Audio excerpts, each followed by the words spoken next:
नमस्कार दोस्तों। इस व्याख्यान में हम स्पीयरमैन के सहसंबंध गुणांक के अंतर्गत टाइड रैंक के एक प्रश्न को लेंगे और उसे हल करेंगे।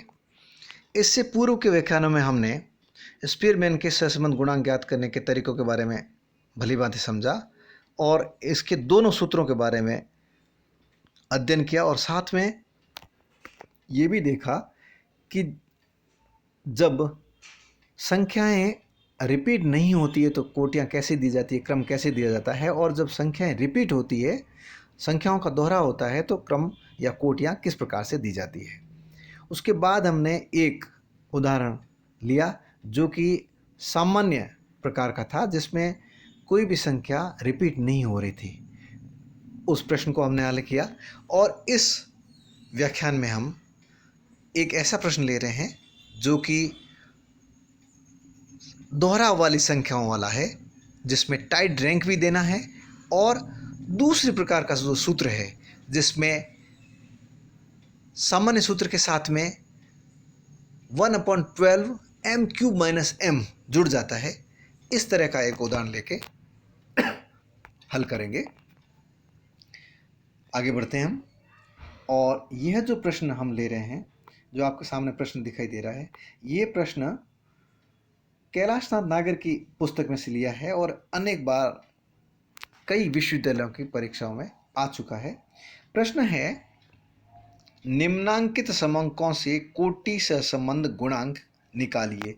जो प्रश्न होता है स्पीयरमैन का कोटि सहसंबंध, इसको प्रश्न में इस प्रकार से भी पूछा जा सकता है कि कोटि सहसंबंध गुणांक ज्ञात कीजिए, निम्नांकित समंक श्रेणी से रो ज्ञात कीजिए, निम्नांकित समंक श्रेणी का क्रमांतर सहसंबंध ज्ञात कीजिए, या फिर यूं भी हो सकता है कि स्पीयरमैन का कोटि सहसंबंध गुणांक ज्ञात कीजिए। और प्रश्न में x और y जो दिया हुआ है, दो श्रेणियां हैं और x श्रेणी की जो संख्याएं हैं वो इस प्रकार से है: 115, 109, 112, 87, 98, 98, 120, 100, 98, 118। और y श्रेणी की जो संख्या हैं वो इस प्रकार से है: 75, 73, 85, 70, 76, 65, 82, 73, 68 और 80।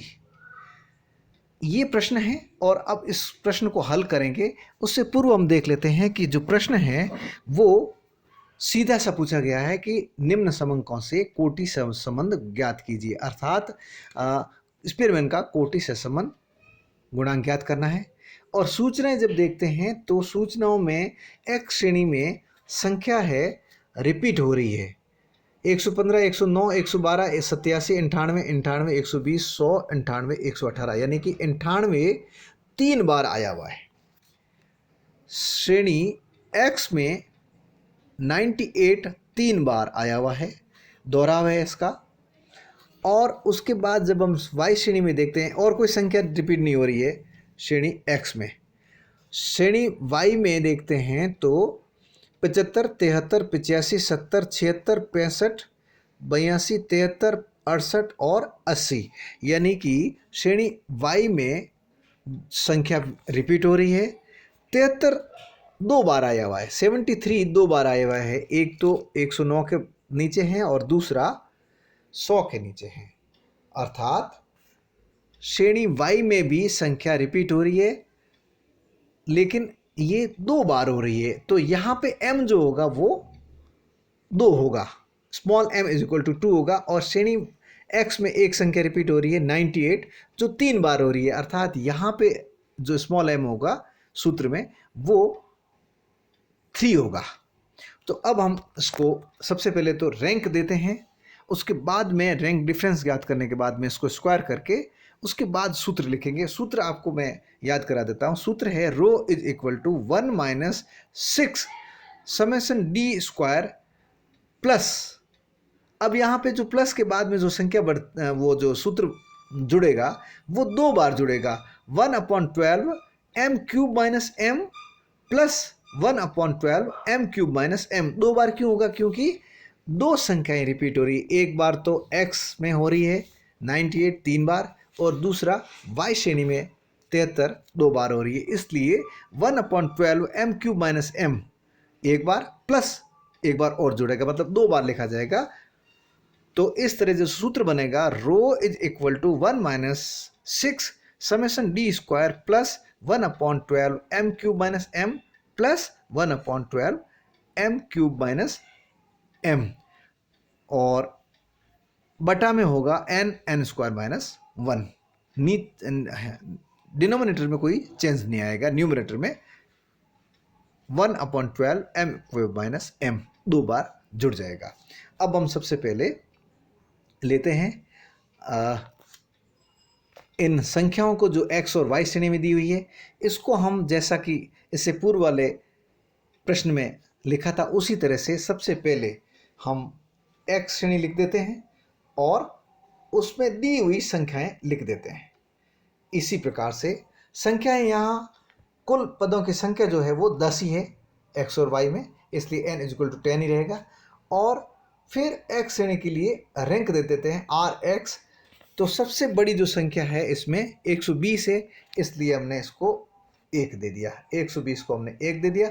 उसके बाद संख्या है हमारे पास में 118, जिसको हमने 2 दे दिया। उसके बाद में है संख्या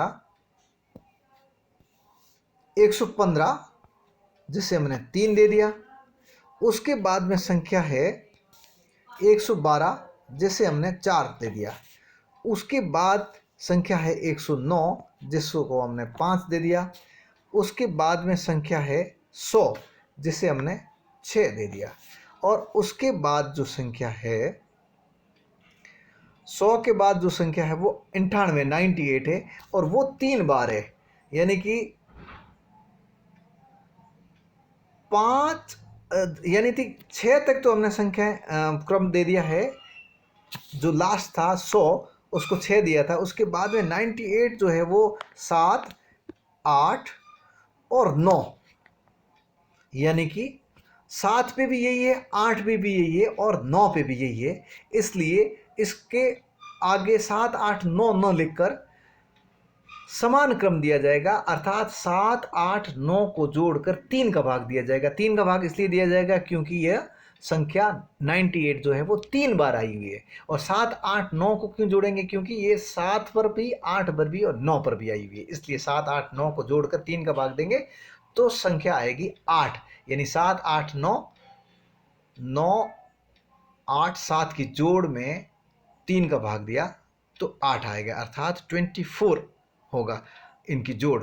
7, 8, 9, 8 या 24, इन तीनों को जोड़ेंगे तो 24 होगा, और 24 में 3 का भाग देंगे तो 8 आएगा। और जब 8 आने पर हम क्या करेंगे, तीनों ही 98 के आगे 8, 8, 8 लिख देंगे। उसके बाद संख्या बचती है 87, और 87 को हम क्या देंगे, 10 देंगे। क्यों देंगे, क्योंकि 7 भी यही थी, 8 भी यही थी और 9 भी थी यही। 98 जो है वो 7, 8, 9 पे आ चुकी है, तो अगले जो क्रम होगा वो 10 होगा। तो उससे छोटी संख्या जो आती है 87 यहाँ पे, इसलिए उसको हम 10 क्रम देंगे। इसी तरह से हम आगे बढ़ेंगे और वाई श्रेणी लिख देंगे। जो वाई श्रेणी है उसको हमने यहाँ लिख दिया, और जो संख्याएं दे रखी है वो यहाँ पे लिख दी। उसके बाद में उसकी कोटियाँ देना हम शुरू कर देंगे। जो सबसे बड़ी संख्या है 85 है, उसको हमने 1 दे दिया। उसी तरह से उसके बाद में उससे छोटी संख्या है 82, उसको हमने 2 दे दिया। उसके बाद में 80, उसको हमने 3 दे दिया। उसके बाद में 76, उसको हमने 4 दे दिया। उसके बाद में 75, उसको हमने 5 दिया। उसके बाद में संख्या है 73, जो कि 2 बार आई हुई है। तो 73 जो संख्या है वो 6 पे भी है और 7 पर भी है। तो 6 + 7 बटे 2, 6 और 7 पे ये क्रम पे आई हुई है, इसलिए 6 और 7 का जोड़, और 2 बार है इसलिए 2 का भाग देने पर 6.5 आएगा। तो दोनों 73 के आगे 6.5 लिख दिया जाएगा। और उसके बाद 70 है, तो 70 को हम 8 क्रम देंगे। क्यों देंगे, क्योंकि 6 पर भी 73 थी और 7 पर भी 73 थी, इसलिए उससे 73 से छोटी संख्या 70 है और 70 को हम अगला क्रम यानी 8 देंगे, 6 और 7 उसी को मान लेंगे। उसके बाद में संख्या है 68, उसको हम 9 देंगे। उसके बाद में संख्या है 65, जिसे हम 10 क्रम दे देंगे। इस तरह से हम क्रम दे देंगे और समान संख्याओं के लिए समान रैंक हम दे देंगे। और इस तरह से हमने कोटियाँ दी दी। उसके बाद में हम डिफरेंस ज्ञात कर लेंगे, R X minus R Y. और डिफरेंस जो है प्रत्येक आर एक्स में से प्रत्येक आर वाई घटा देंगे और जो आती है अंतर वो यहाँ पे लिखते जाएंगे। इस तरह से हमने लिख दिया। यानी सबसे पहला 3 माइनस 5 होगा तो माइनस के 2। इसी तरह से नेक्स्ट हो जाएगा ये 5 माइनस 6.5 तो माइनस का 1.5। इस तरह से हम अंतर ज्ञात कर लेंगे और उसको हम डी में लिख देंगे। फिर इस अंतर को स्क्वायर कर देंगे। -2 को -2 से किया तो 4 आ गया, -1.5 को -1.5 से किया तो 2.25 आ गया। इस तरह से हम इसको स्क्वायर कर देंगे और स्क्वायर करने के बाद में इसमें जो कॉलम बना है उस पूरे कॉलम को जोड़ेंगे तो वो संख्या कहलाएगी समेशन डी स्क्वायर और वो आ रही है 42.50। और मैंने कहा था कि आप यदि कोई गलती न कर दें इसलिए आप डी का भी जोड़ लगा के देख सकते हैं। डी का जोड़ जो होता है समेशन डी वो 0 होता है। अब आगे बढ़ते हैं। हमारे पास में क्या क्या आ गया, एन हमारे पास में 10 है पहले से ही पता है और समेशन डी स्क्वायर हमारे पास में 42.50 आ गया और संख्या यहाँ पे रिपीट हो रही है तो एक संख्या 3 बार हो रही है तो पहला m जो हो जाएगा वो 3 हो जाएगा और दूसरा m 2 हो जाएगा।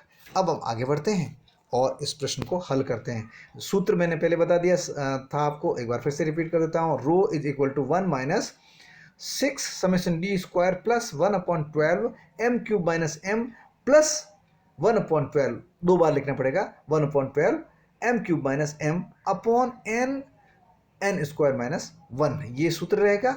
और इसमें चूंकि एक बार लिखा है, चूंकि संख्या 2 बार रिपीट हुई इसलिए एक बार और प्लस होगा। इस तरह से इस सूत्र को हम इस सूत्र के अंतर्गत संख्याएं रखना शुरू कर देंगे और संख्याएं हो जाएगी आपकी 1 माइनस 6 42.5 प्लस 1/12 3 क्यूब माइनस 3। क्यों? क्योंकि 98 पहली श्रेणी में 3 बार आया हुआ है इसलिए m जो हो जाएगा वो 3 हो जाएगा। तो 3 क्यूब माइनस 3 ये तो पहला हो जाएगा।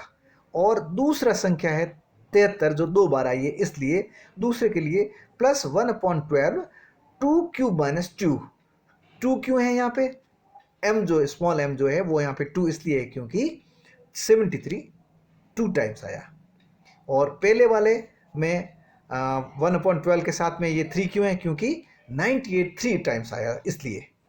और इस तरह से हम लिख देंगे और इसको आगे बढ़ेंगे हल करते हुए। तो 3 जब भी m इक्वल टू 3 होता है तो 3 क्यूब माइनस 3 का उत्तर जो होगा वो 2 होगा। क्यों होगा? क्योंकि 3 क्यूब को जब हम सॉल्व करते हैं तो 3 इंटू 3 इंटू 3 यानी कि 3 गुणा 3 9, 9 गुणा 3 27, 27 में से 3 गए कितने हो गए? 24, 24 में 12 का भाग दिया कितने हो गए? 2। इसलिए जब भी m इक्वल टू 3 होता है तो 3 क्यूब माइनस 3 1/12 का जो उत्तर आएगा 2 आएगा। और इसी तरह से जब कोई भी संख्या 2 बार रिपीट होती है तो m 2 हो जाएगा। तो 2 को क्यूब करके उसमें से 2 घटाते हैं और फिर 12 का भाग देते हैं तो 0.5 आएगा, तो अर्थात आधा आएगा। कैसे आएगा?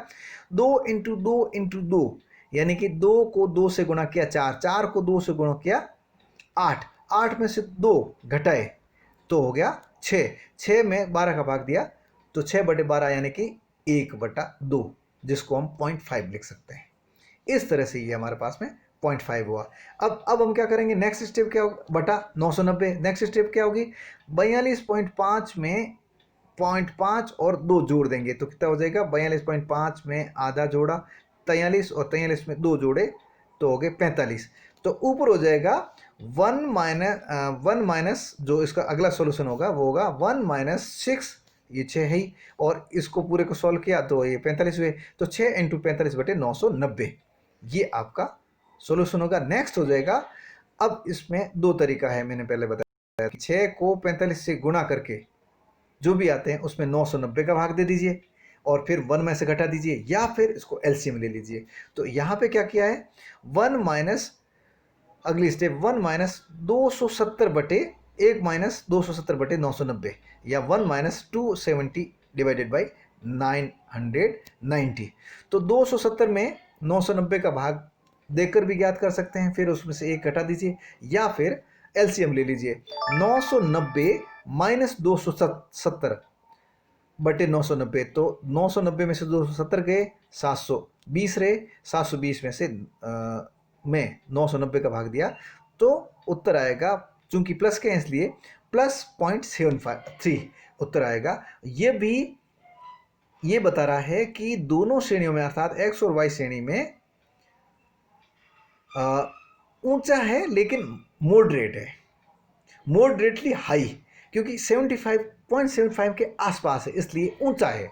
तो उच्च प्रकार का उच्च धनात्मक मध्यम, यद्यपि ये है तो मध्यम आकार का धनात्मक सहसंबंध लेकिन हाई है, ये काफ़ी 0.75 के आसपास है इसलिए इसको हाई भी लिखा हुआ है, ऐसा लिख सकते हैं। या आप सीधा लिख सकते हैं दोनों श्रेणियों में मध्यम आकार का धनात्मक सहसंबंध पाया गया है। धन्यवाद।